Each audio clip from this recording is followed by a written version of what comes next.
Всем доброго дня! Вы снова на YouTube-канале Казахстанской Федерации Триатлона. Мы вас рады снова видеть, по крайней мере, пока не слышать, ну, не знаю, кому как угодно. Мы с вами на брифинге финального этапа Кубка Темир Адам. 25-26 сентября 2021 года. Город Актау, Каспийское море, Риксос. В общем, все самое лучшее, я бы сказал, на десерт. Ну и такая вишенка, да, на этом большом торте под названием Темир Адам. Ну что, давайте поговорим о финальном этапе, о финале. Начнем, во-первых, с дистанции. Эта дистанция, напомню, средняя, да, или как ее в мире айронмена называют, половинка. Напомню, что состоит она из плавания 1900 метров, велоэтап 90 километров и бег состоит из 21 километра. Плавание 2 круга. 2 круга, не выходя из воды, будут преодолеваться эти 1900 метров. Каждый круг, соответственно, как вы можете понимать, 950 метров. Старт с берега, с потрясающего пляжа, который располагается на месте отеля Риксос. Старт массовый, стартуем все одновременно. Первый круг заканчивается, и выходить из воды не надо. Также все, вы продолжаете движение. 2 круга, вот по завершению второго круга отправляйтесь в транзитную зону.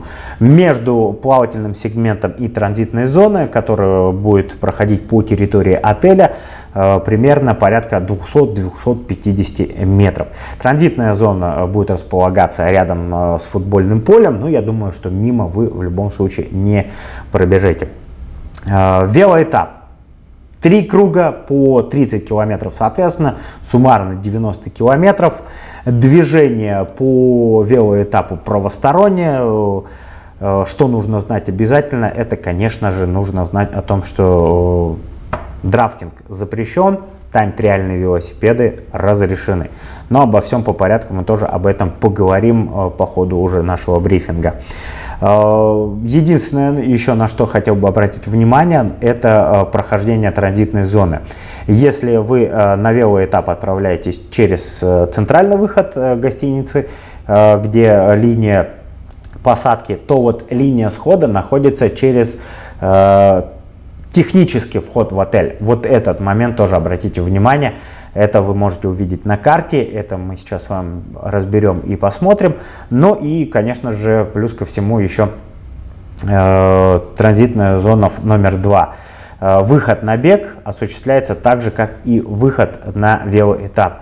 Но если у нас правостороннее движение было на велоэтапе, то на беге оно будет левостороннее. На велоэтапе 2 точки питания, 2 пункта питания расположены.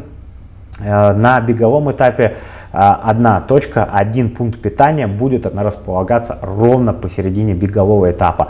3 круга по 7 километров, и это тоже вы можете увидеть на своих экранах по карте. Ну, вот, скажем так, общее мы поговорили, теперь давайте к основным правилам, к основным моментам, которые мы каждый раз разбираем по ходу гонки. Начинается все это у нас мероприятие 25 сентября, выдача стартовых пакетов, все это проходит на месте старта, гостиница Риксос. Не забывайте АШИК, ПЦР-тест актуальный, действительный, который сделан не позднее, чем за 3 суток до старта гонки. Удостоверение личности, либо же ваше удостоверение члена КФТ. Ваш стартовый пакет не передается и не выдается третьим лицам, исключительно только участник получает. Ну и, соответственно, эстафета тоже, представитель эстафетной команды, соответственно, тоже. Не забывайте свои документы. Что еще нужно? Собственно говоря, в день выдачи стартовых пакетов только это. Без, давайте, нюансов, без поддельных ПЦР-тестов, все, чтобы было у нас чинно, благородно, для того, чтобы к нам никто не мог придраться, и наши старты обязательно в следующем сезоне проводились, состоялись при помощи вот именно тоже, в том числе и вашей поддержки. День гонки 26 сентября, расписание вы можете видеть на своих экранах. Все те же правила относительно плавательного этапа. Температура воды ожидается в районе 20 градусов, поэтому условия ношения гидрокостюмов на ваших экранах — это таблицы, которые, я думаю, вы тоже уже прекрасно знаете. Отмена плавательного этапа при температуре воды ниже 12 градусов, но и запрещено одевать стартовый номер под гидрокостюм, не забывайте про это. Ну и в случае, конечно же, если будет штормовое предупреждение и волны нам не позволят провести плавательный этап. 2 круга, еще раз напоминаю, 1900 метров суммарно, из воды выходить не надо, старт массовый. Каждый буй, который будет расположен на дистанции, огибается правым плечом, правой стороной. Это запомните обязательно. Затем, по завершению плавательного этапа, 200-250 метров до транзитной зоны. Еще раз, самое главное, по велосипедам мы с вами можем видеть, и еще раз вам напомню, что при начальной постановке велосипеда в транзитную зону переднее колесо смотрит внутрь транзитной зоны, при завершении велосипедного этапа переднее колесо смотрит наружу транзитной зоны. Это тоже вы можете видеть на своих экранах при помощи наших слайдов. Транзитная и финишная зона допускается атлетов при помощи, опять же, не забывайте, АШИК программы приложения, отрицательного ПЦР-теста. И не забывайте основные правила в транзитной зоне. Запрещается помечать свое место каким-либо любым способом. Либо вы полотенце, либо какой-то там, не знаете, веревочку навяжете, либо тальком пометите для того, чтобы вам было удобнее. Это все будет штрафоваться.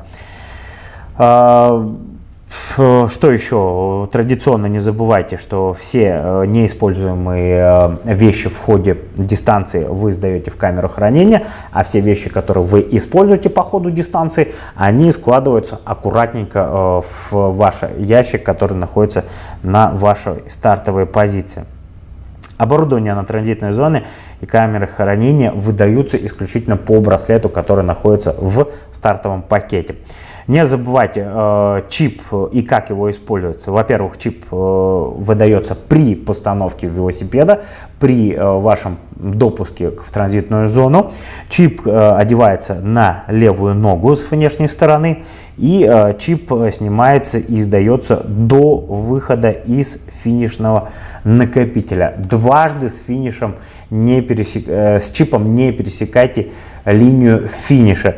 В этом случае может быть выдана ошибка, и ваше время может быть аннулировано. Соответственно, вам не зачтется прохождение этой дистанции.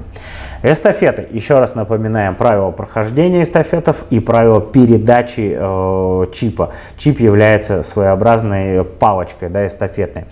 От пловца к велосипедисту она передается до транзитной зоны. От велосипедиста к бегуну она передается по завершению транзитной зоны. В транзитной зоне может находиться лишь только один представитель эстафеты. Этим представителем является велосипедист. Человек, который ставит байк, который отвечает за велосипед.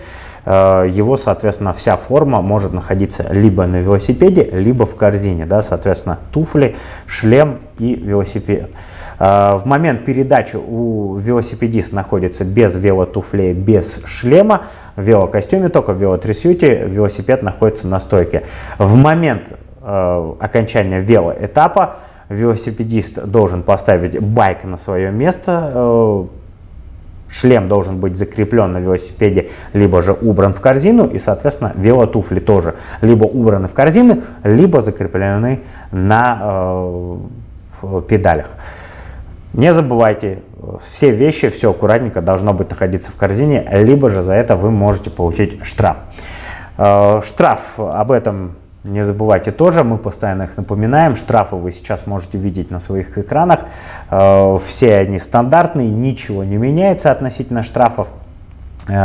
Единственное, еще раз, каждый раз на каждом брифинге мы напоминаем, что в случае, когда вы набираете 3 штрафа, вы автоматически подвергаетесь дисквалификации. Поэтому будьте внимательны, следите за своими вещами, следите за драфтингом, запоминайте, что вам делают судьи. Судьи у нас стараются относиться лояльно, да, сначала делают предупреждение, но и только потом, вот, собственно говоря, вы можете получить штраф.